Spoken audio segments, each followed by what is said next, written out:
Good afternoon, everyone. Welcome, and thank you for attending this special webinar on our Israel, the Holy Land Tour with Senior Discovery Tours, featuring Israel expert Edan Geva.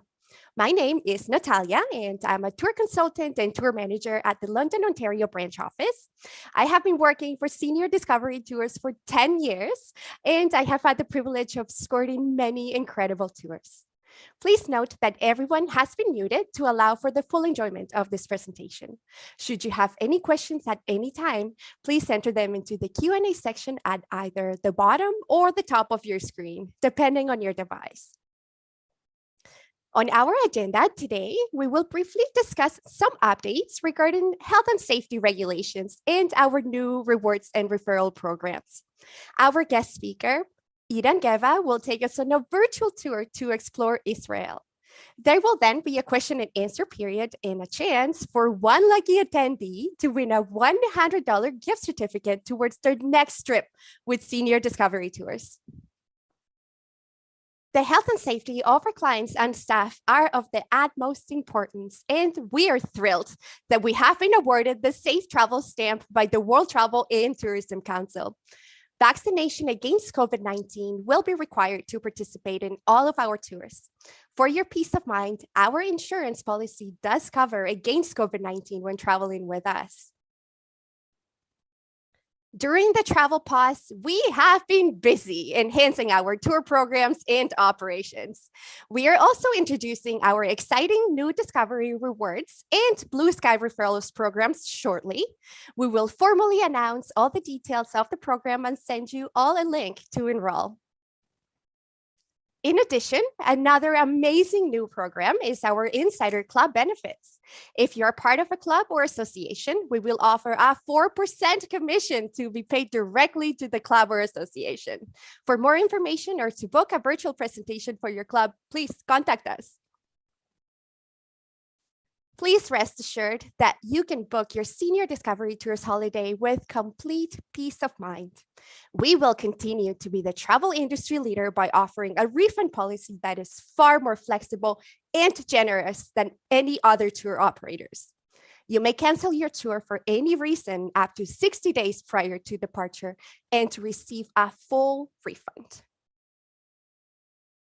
Our Canadian and international tours for 2022 are open for booking. Our latest brochure, Volume 3, featuring fall tours, can be viewed or downloaded on our website.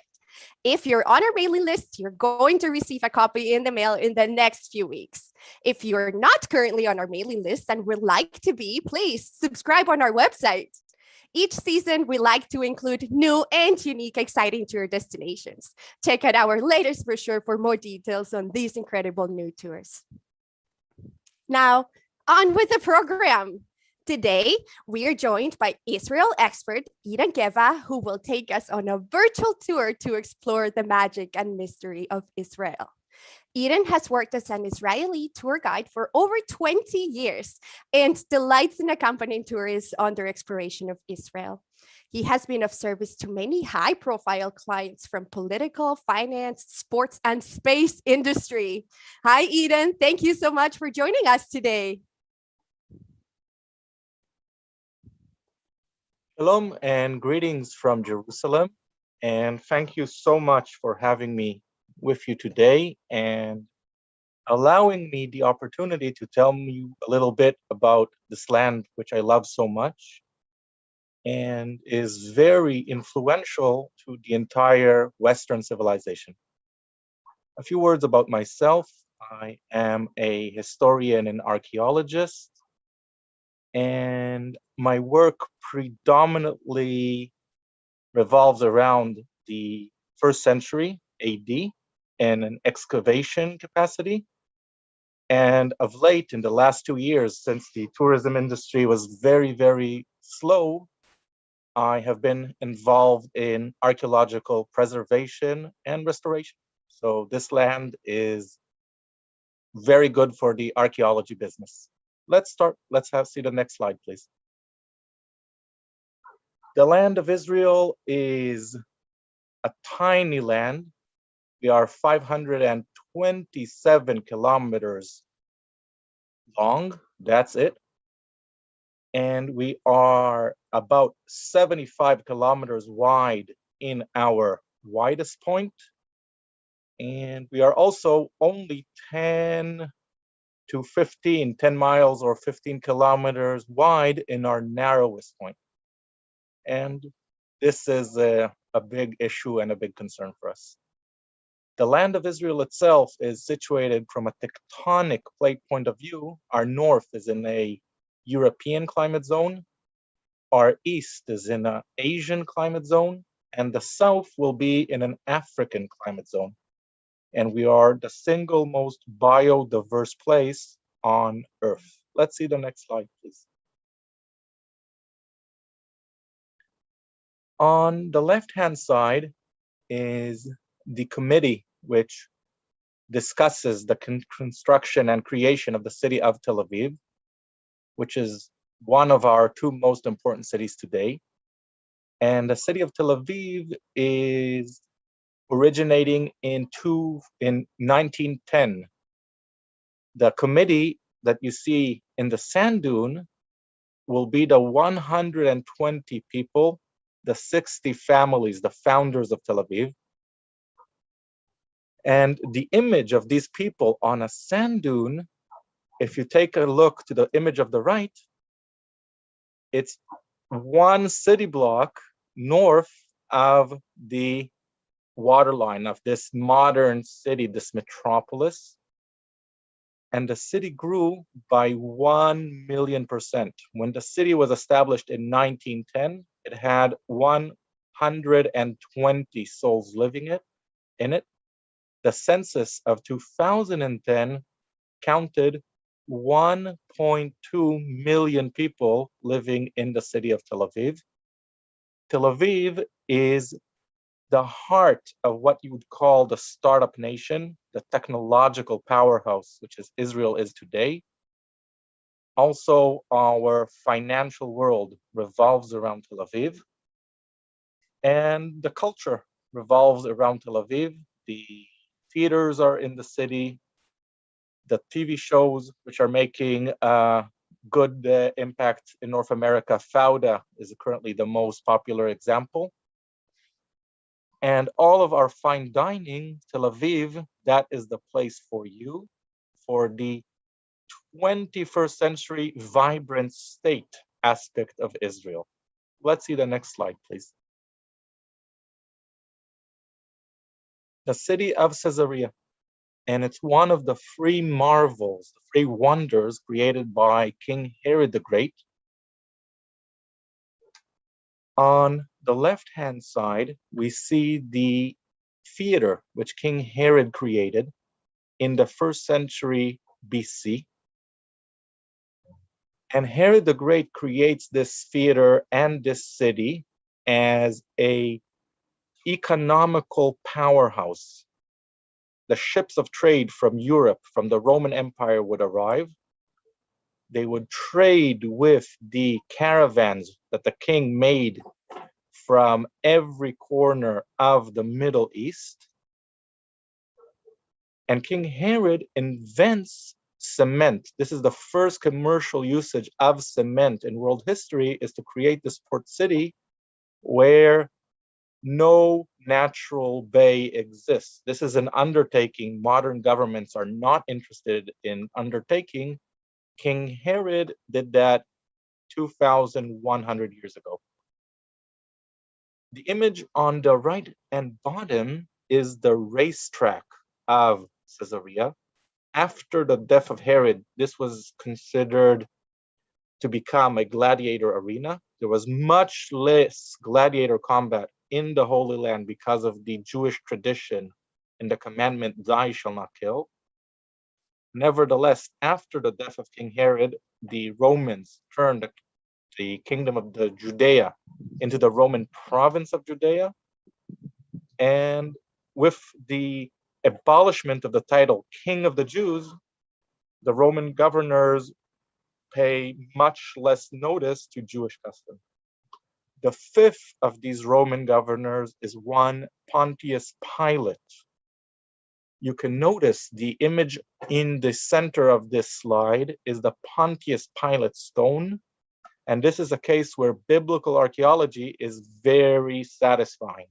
We now have 100% solid piece of evidence placing Pontius Pilate both in time and space exactly where we expect them to be according to scripture. For the Jews amongst us listening and are about to celebrate Passover soon, one of the four rabbis, Rabbi Akiva, creators of the Passover as we celebrate it today, was executed by the Romans in this very sporting arena, racetrack turned to gladiator arena. Let's see the next slide, please. The city of Haifa is a wonderful, wonderful city. The image that we see is of the Baha'i temple, famous Baha'i hanging gardens of Haifa on Mount Carmel.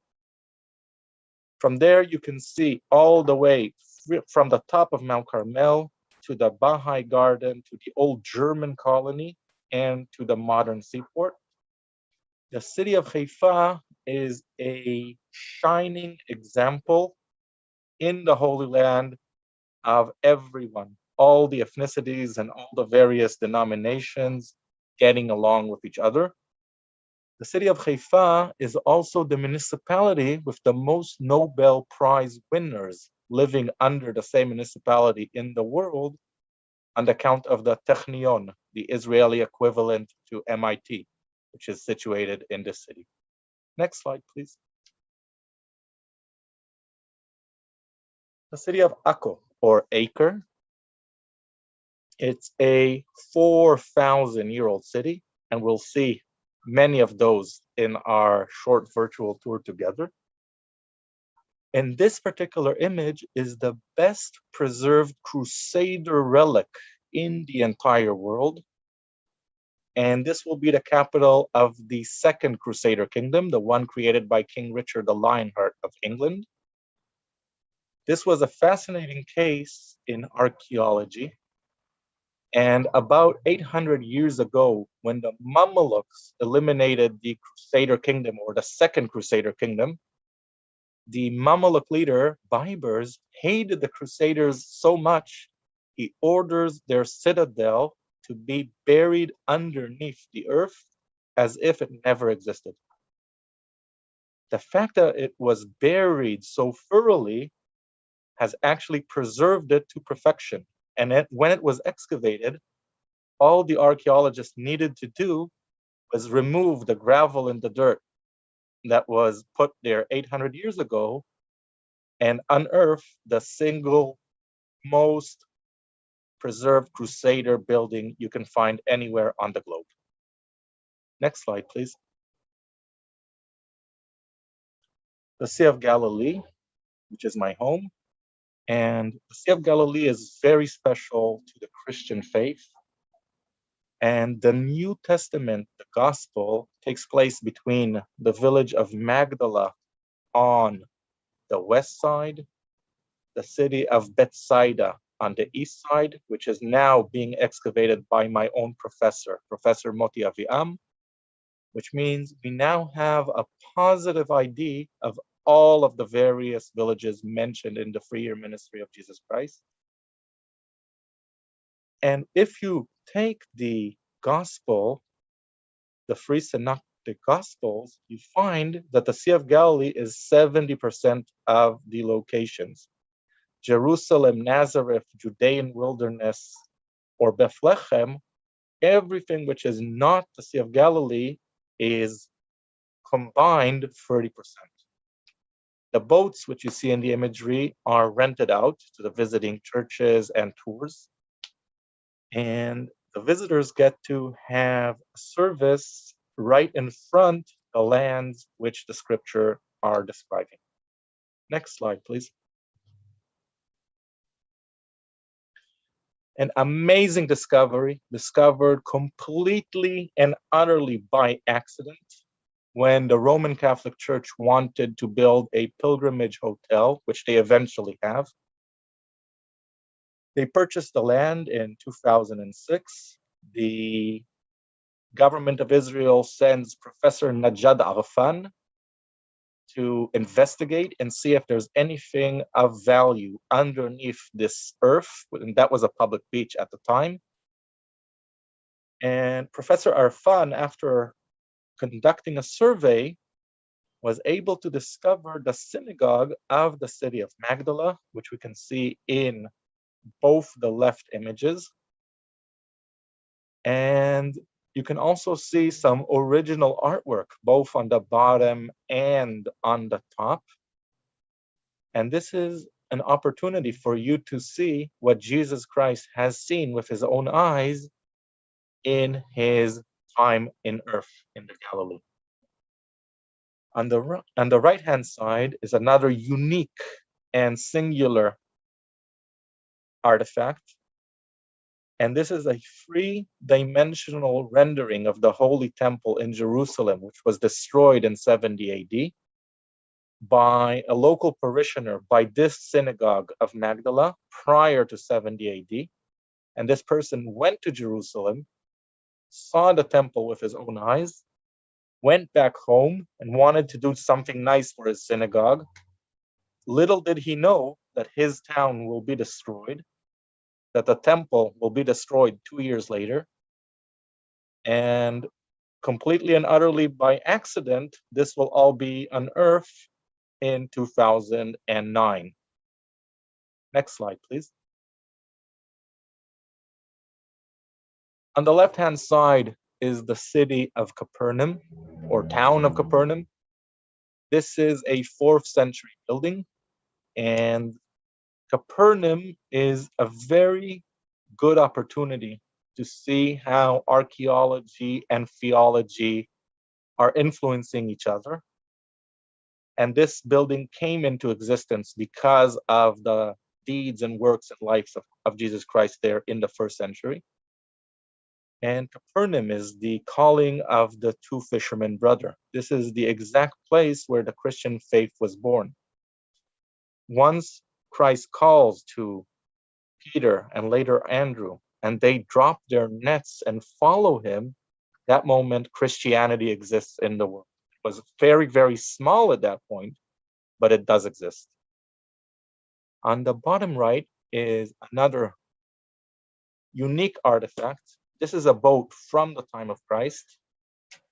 It was discovered by two fishermen brothers from a nearby fisherman village called Ginosau, which exists today. And the two fishermen brothers discover a boat from the time of Christ. I like to think it may have belonged to a previous pair of fishermen brothers who lived at that time. We cannot 100% prove that Christ was physically on this boat, but there are many, many dots we can connect to it. And I find that two fishermen brothers finding it is just too much of a coincidence to ignore. Next slide, please. Mount Bental, Golan Heights, and on Yom Kippur of 1973, Israel was nearly destroyed in the great invasion by both Syria and Egypt. Israel miraculously survived, and this outpost was completely and utterly destroyed during this onslaught in 73. My own father was actually the combat engineers lieutenant, which repaired it in 74. And today, it's a beautiful opportunity to look into Syria, and hopefully Syria will be able to resolve their issues in the foreseeable future. Next slide, please. The Golan Heights, Mount Hermon on the right-hand side. This is the only ski resort in Israel, and I implore you never to go there because you're from North America and you're accustomed to much better in the field of ski. It's a very common joke in our country to say the Israeli ski resort is the only place you get snow, sunshine, and rocket attack while you're skiing. On the left-hand side is the Golan Heights and the Sea of Galilee. And this is an image captured in the springtime. and the Golan Heights will be completely and utterly different in the time of the season that you will visit it. It changes dramatically, and it's always beautiful. Next slide, please. The city of Nazareth is an important place scripturiously. Nevertheless, from an archaeological point of view, it didn't preserve that well.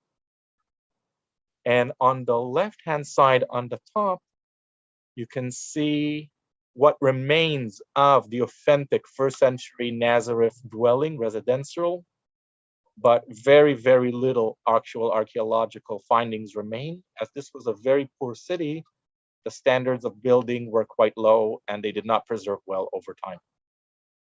The church on the big picture on the right-hand side is the Basilica of Annunciation.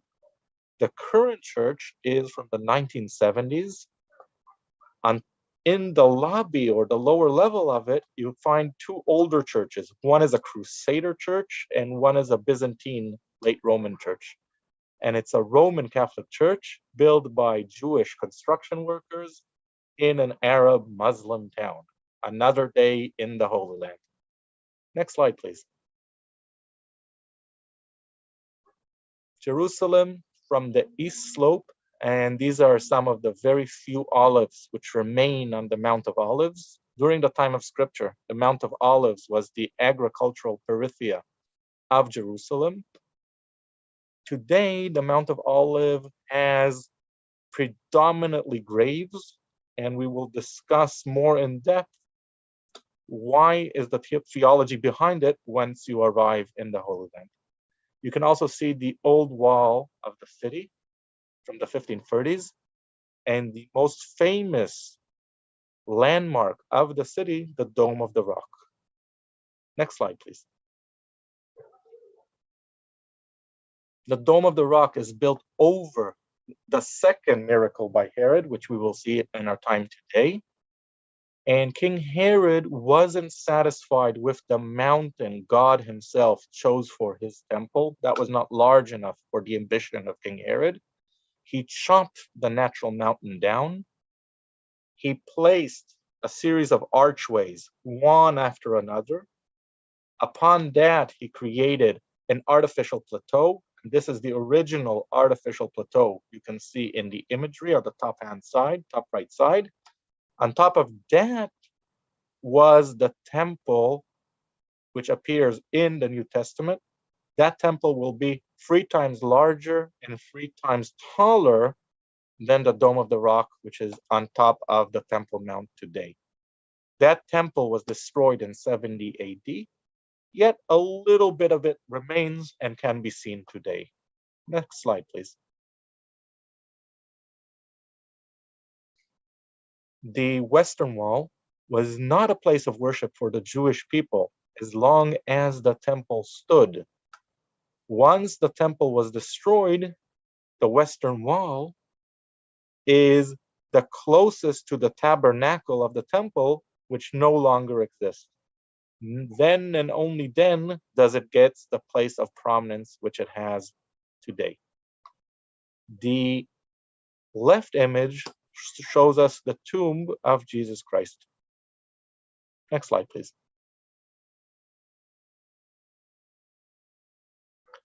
The city of Bethlehem, also not a lot of it remains from the archaeological standpoint. And the image on the right shows the silver star, which represents the star the 3 magi, or wise men, followed to bring gifts to the Blessed Birth.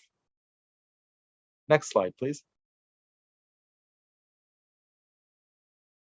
Marc Chagall was a worldly renowned artist when the women of Hadassah approached him, and Hadassah is the most influential Jewish woman organization in North America.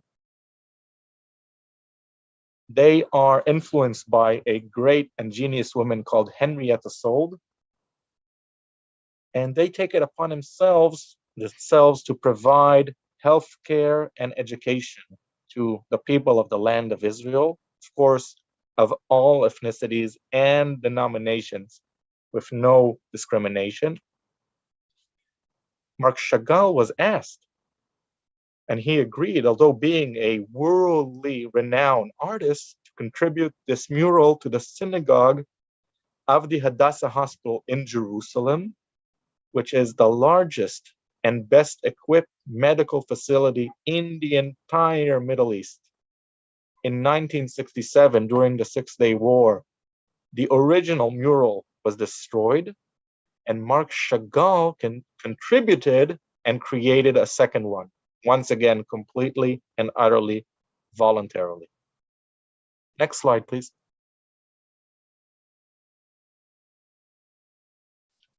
On the left-hand side, the Shrine of the Scroll, the holy grail of biblical archaeology.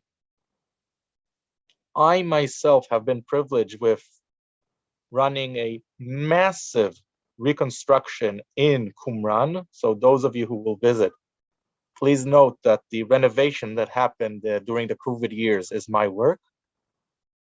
The shrine contains the original Dead Sea Scrolls of the Essene cult. And this is proof that the Bible, which existed 2,000 years ago, is identical to the Bible we have in our possession today. On the right-hand side is the model of Jerusalem as it existed in 70 AD, the year of its destruction at the hands of the Roman Empire. You can see the temple complex with the temple on it on the right-hand side of the model. The model itself is huge, and this represents decades of research, years in the building of it, and millions of dollars were invested in creating this model.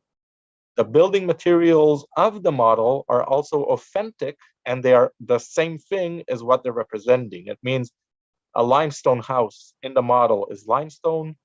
They really created little tiles for the tiled roof. And whatever we know was covered in gold in the temple is in fact covered in real gold. Next slide, please. The menorah, the original menorah, was taken from the temple in Jerusalem in 70 AD when the Romans sacked the city. The last image of it we can see in Titus Arch in Rome. And this menorah was given to the Israeli parliament as a gift by the British parliament in 1956 as an act of reconciliation between the British Commonwealth and the Jewish state. The original plan was for us to be fostered by the British into statehood in a gradual fashion. The events of World War II has changed all that, unfortunately. Next slide, please. The Yad Vashem Museum, and this is the Hall of Names, where the Institute of the Yad Vashem is devoting itself to commemorate the memory and the events of each and every single person who was murdered in the Holocaust. It's an impossible task, but we will do it all the same. Visiting Yad Vashem is a very difficult experience. I have been a professional tour guide for my entire adult life, and I just cry every time I'm guiding the visitors there, after doing it thousands or tens of thousands of times. And yet, one cannot visit the state of Israel without understanding its origin and necessity. Next slide, please. The image on the left is the cattle car, which Jews were transported in from ghettos to the death camps. It's an original article. The right side is from the Children Memorial, representing the children of all sizes and ages which were murdered by the Nazis. Next slide, please. National Socialism is a cult of death. Judaism is a cult of life. And this is an image of our most fun place in the city of Jerusalem, the Machane Yehuda food market. And Jews have came back to the land of Israel from every corner of the globe, with every language, every ethnicity, every culinary style you can possibly imagine. And in this market, we all mix together, and all of the influences, the culinary influences, are mixing, creating a unique Israeli cuisine. And this is the single most fun and lively place I've seen anywhere in my life. And although visiting Yad Vashem is difficult, the show must go on. Next slide, please. Masada, the military wonder of King Herod the Great. And this is famous, where 300 semi-professional soldiers have stood their ground against 10,000 men of the mighty Roman Empire for a period in 73 AD. This ended in tragedy, and Masada, the mountain fortress, there's nothing like this anywhere in the world. Next slide, please.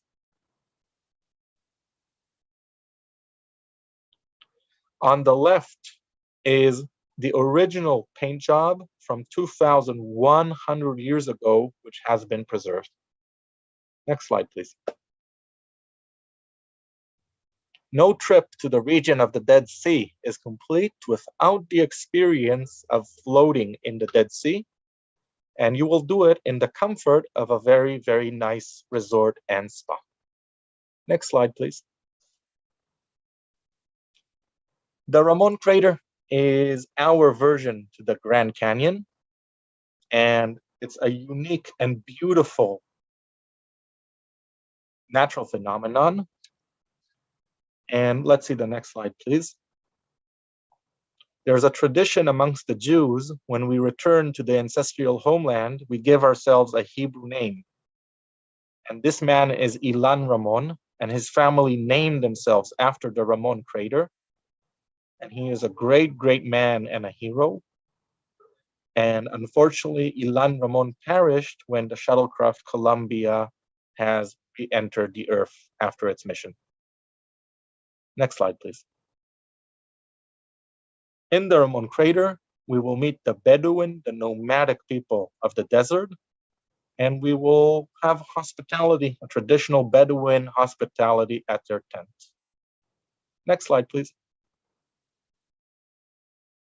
Guys, last but certainly not least, and my time is just about up, when St. Peter left the Holy Land to give the good word to the continent of Europe, the port of Jaffa was already 2,000 years old when St. Peter sailed out of there. And you will not see an older seaport anywhere else in the world. Like Akko, like Jerusalem, this is uninterrupted civilization for 4 millennia. And the port of Jaffa is the oldest seaport in the entire world. Thank you so much, ladies and gentlemen, and I wish to offer you an invitation to visit Israel.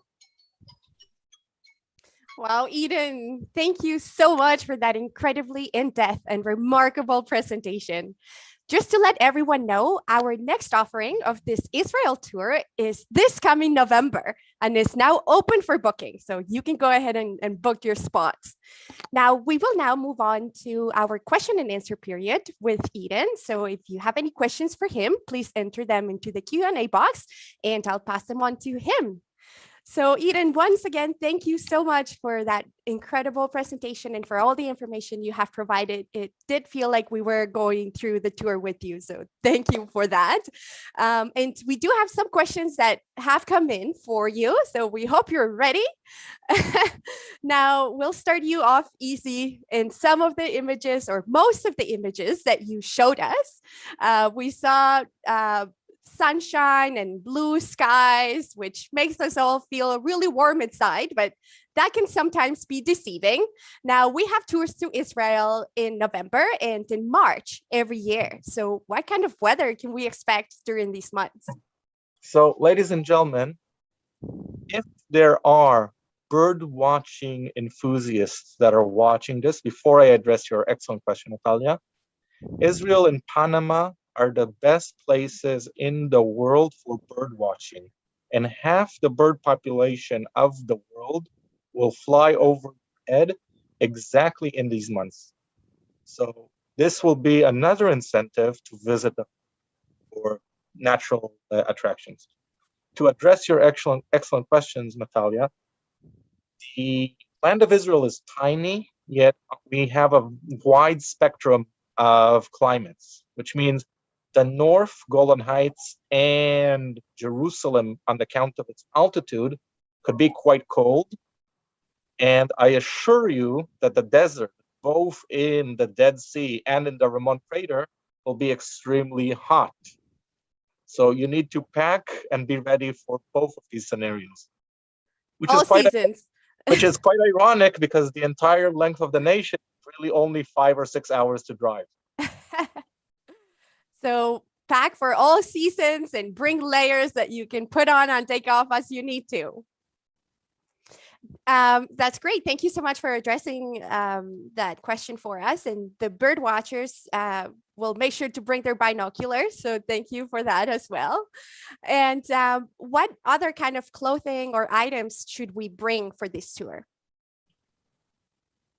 So Jerusalem, the visit over there, or Nazareth, or Bethlehem for that matter. So obviously there's going to be churches visitations. So we need to have not necessarily suits or skirts, but we need to be respectful and dress appropriately for visiting places of worship. Other than that, I recommend good and comfortable shoes, although there's not a lot of walking here. And Israel, as a general rule, as long as you're in the secular parts of the country, Israel is a very non-formal environment. We don't really care much for suits, ties, and such. Okay, that's great to know. So when you mentioned that there is a dress code when we're visiting churches or religious sites, what does that entail? Covering shoulders, knees, what is expected? Knees, shoulders and knees.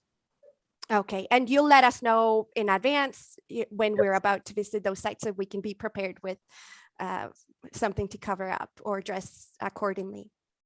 Of course. Excellent. Excellent. And you mentioned that there's not a lot of walking involved, but you do have to be in good physical condition for some of the walks, and the weather can also, it can be warm, so you Correct. have to be able to keep up. The day that you will be walking predominantly will be the Old City of Jerusalem Day. And the Old City of Jerusalem is predominantly from the 1700s. Hence, buses cannot fit into a city which was designed prior to the invention of the bus. So that particular day will be a walking day, but in a leisurely and mild pace. Good. Excellent. And we have had also some questions come in from the audience. So this one is referring to when you were speaking about the Crusaders. Did you mean the Templars or the Teutonic Knights? Both of these orders were very present in the Crusade. In fact, the Templars were created in Jerusalem when the Crusaders themselves have mistaken the Al-Aqsa Mosque for the Temple of Solomon. But the Crusader relic in particular, which we saw in the city of Acre, is neither Templar nor Teutonic, but the Knights of St. John, the Knights Hospitaller. Okay, thank you so much for addressing that. And we just have a few more for you. I have a couple of questions actually regarding the menorah. My pleasure. And we know that you are the expert, so you're the right person to ask. And this is regarding some of the images that you had in your beautiful presentation, and regarding the photos where the menorah was shown. Are those images on the menorah Old Testament stories? Yes, they most certainly are. They're all of the important Old Testament moments of crucial importance, if you will. King David, Moses, Abraham, Jeremiah, they're all in there. But the British artist who creates the menorah, also with addition to the Old Testament stories, some of the images are images from the passage from the Holocaust to the national resurrection in the ancestral homeland. So the answer is yes, it is the stories of the Old Testament, but more than that as well. Excellent. Awesome. Thank you for providing the background on that. And why is the menorah only 7 candles? That's come up as well. Wonderful, wonderful question. And a menorah and a Chanukiah are not the same thing. Chanukiah is a object one celebrates the 8 days of Hanukkah with. Hence, it has the 8th and the 9th candle. The menorah represents the menorah which burned in the inner sanctum of the Holy Temple. Since there is no Holy Temple, there is also no menorah. Okay. And there's somewhat of a confusion in the English language because Hanukkahs are referred to as menorahs in English. A menorah always has only 7 candles. And since there's no tabernacle of no temple, there are no real menorah in the world. All right. Well, thank you for clearing that up for us. We definitely are learning lots with you. So that's fantastic. And one more question regarding the itinerary and what we're doing. Is there a visit to the Palestinian part of Jerusalem? The city of Jerusalem is currently under the state of Israel as a whole. This is the current political arrangement. Many people who reside in the east side of Jerusalem may identify themselves as Palestinians. Okay.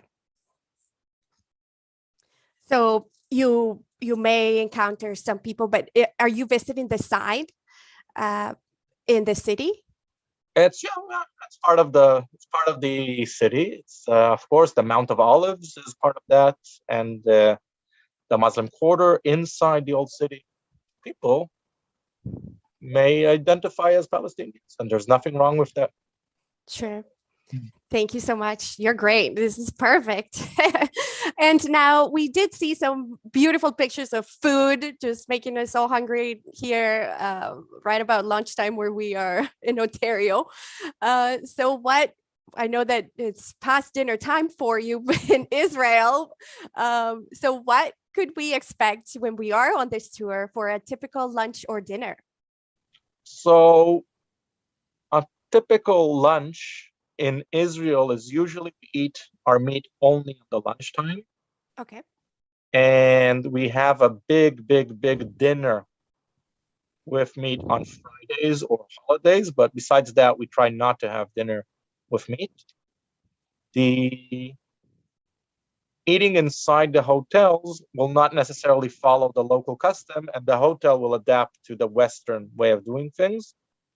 And the Israeli cuisine, I dare say, doesn't really exist. There is no such thing as an Israeli cuisine. And the Israeli cuisine is an eclectic assortment of all the influences that the people brought with them. For instance, from my background, the Israeli cuisine can be a peanut butter and jelly sandwich. But on the streets, you'll find falafel and shawarma, common Middle Eastern. Awesome. So at the hotels, they are tailored for Western, Yes, ma'am. Guests. Western style. Perfect. But if we wanted to try some of the local food, and it will be available as well. Very easy, very easy. And in a city like Tel Aviv, that's going to be every grade, from street food to 5-star restaurants and Michelin star restaurants. Not necessarily in the Galilee and more rural parts of the country.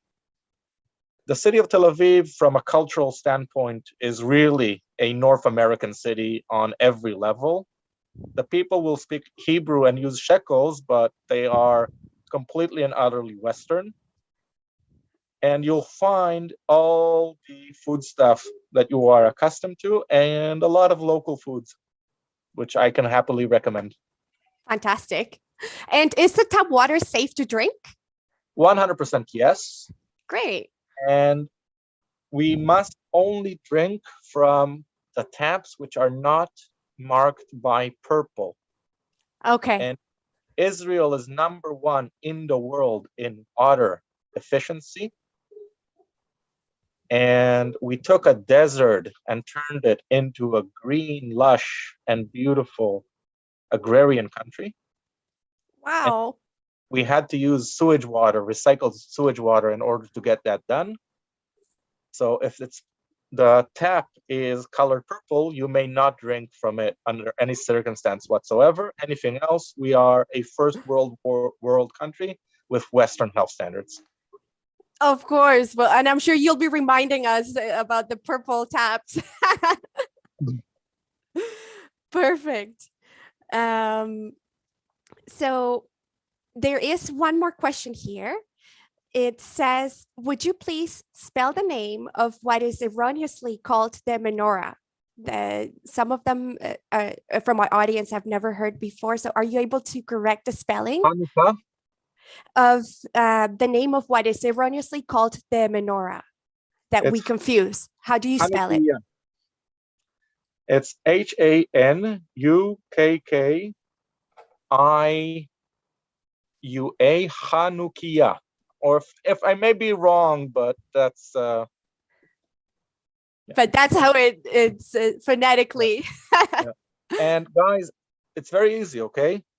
Hanukkah is the object one celebrates Hanukkah with. All right. And menorah first existed in the tabernacle that wandered in the desert. It then existed in the tabernacle that was in Shiloh.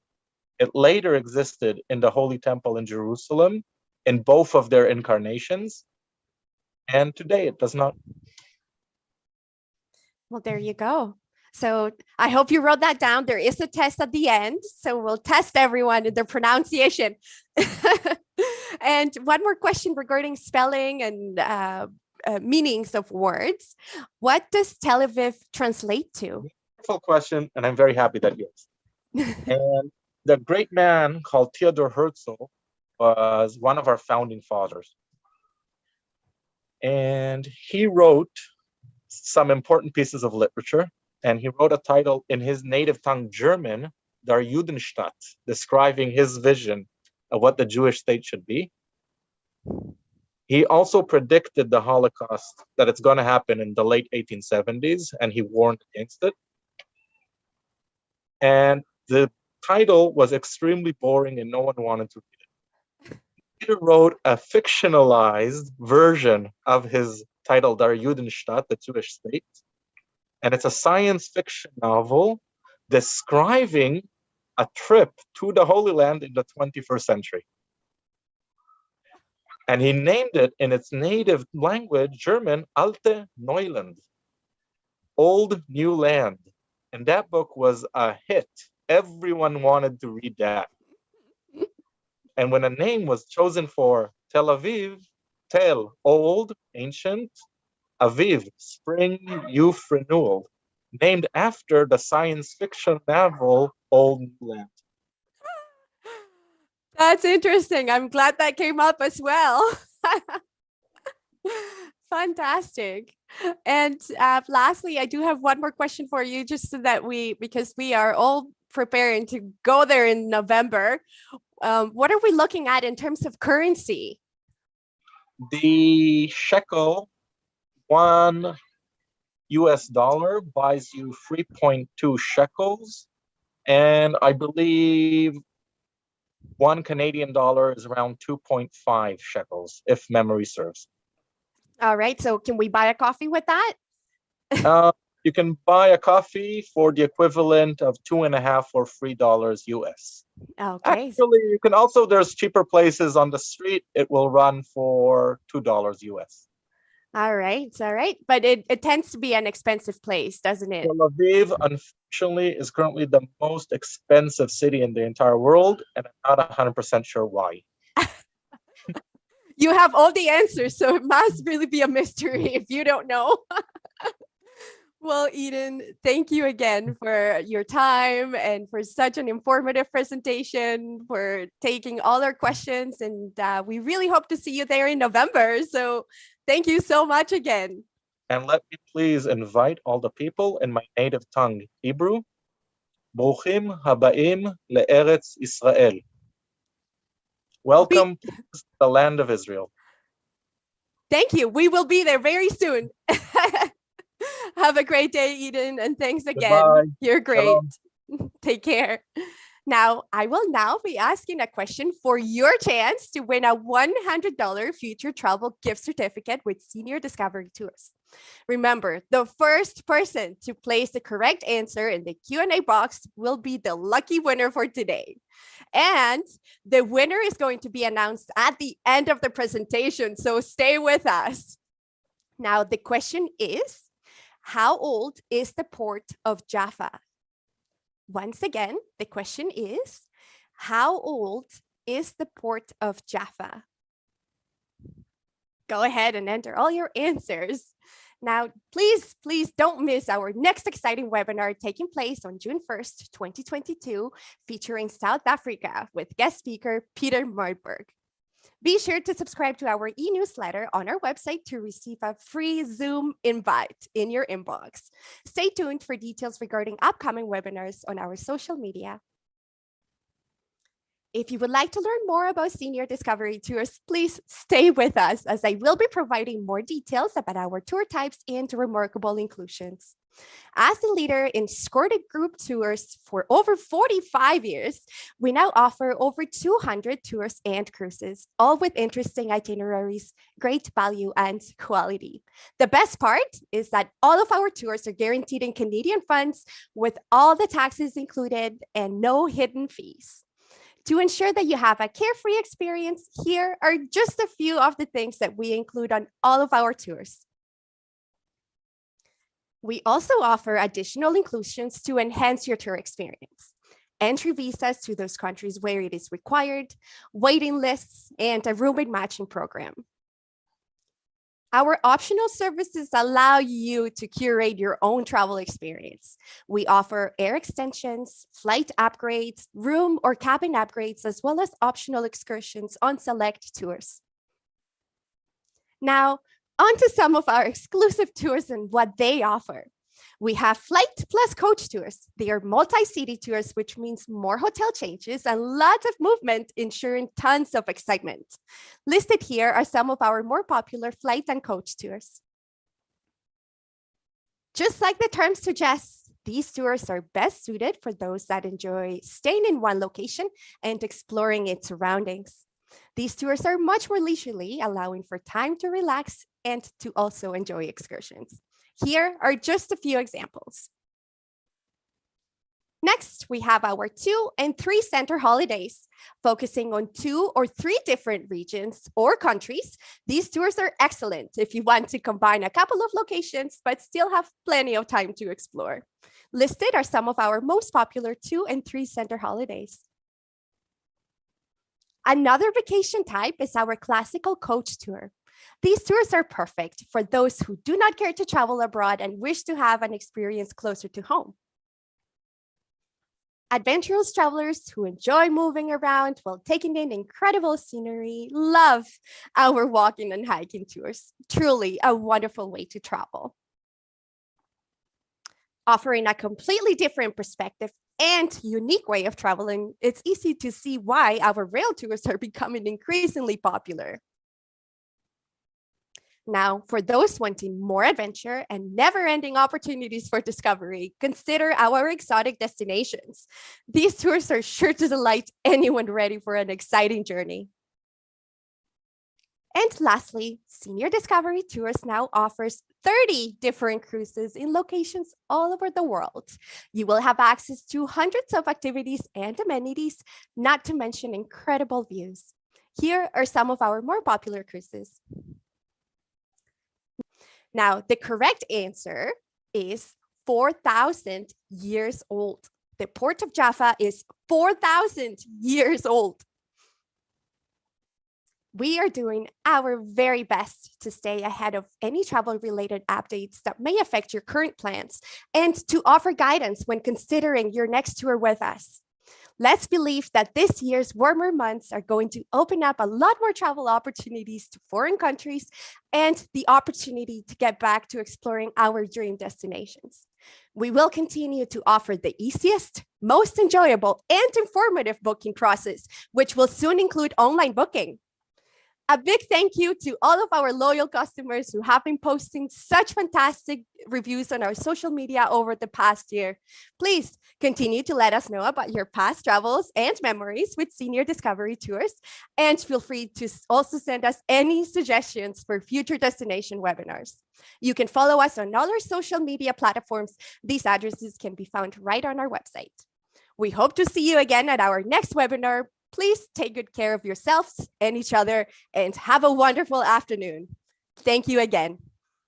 Ciao.